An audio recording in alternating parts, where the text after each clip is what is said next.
আরে এই দেখো আমি উঠতে পারি। এই কি বাড়ি দরজা তো খোলা, এবারে ঢুকে পড়ি। এত দূর হেঁটে যেতে পারবো না, এবারে লাফাইতে লাফাইতে যাই। এখানে তো তালা মারা, আমার জাদু দিয়ে তালাটা খুলে ফেলি। এই তো আমার জাদু শক্তি দিয়ে আমি তালাটা খুলে ফেলেছি।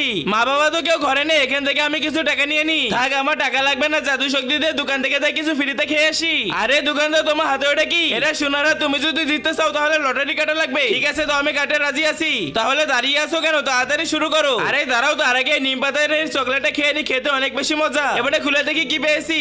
দেখো তো দোকানদার, আমি বুঝতেছি না, কিন্তু তার আগে এটা হচ্ছে মহান আল্লাহ তাআলা না, আমার এটা হচ্ছে শয়তানের ছবি। তুমি যদি মহান আল্লাহ তাআলাকে ভালোবেসে থাকো তাহলে এই ভিডিওতে একটা লাইক আর সাবস্ক্রাইব করে দিবা। আর শয়তানকে ভালোবাসলে কিছু করা লাগবে না। আরে তুমি এত খুশি হয় না, তুমি এই সোনার হাটটা জিততে পারোনি। তাহলে দোকানদার, আমি কি পেয়েছি? তুমি শুধুমাত্র একটা বলই পেয়েছো। এখান থেকে একটা বল বেছে নাও, দেখো তোমার কোনটা পছন্দ হয়। এবারে তুমি এই বলটা বাড়ি নিয়ে যাও আর আমাকে 100 টাকা দিয়ে যাও। এই ছোট বলের জন্য আমার 100 টাকা দেওয়া লাগবে। তুমি লটারি কাটছো না, অবশ্যই দেওয়া লাগবে। তাহলে তো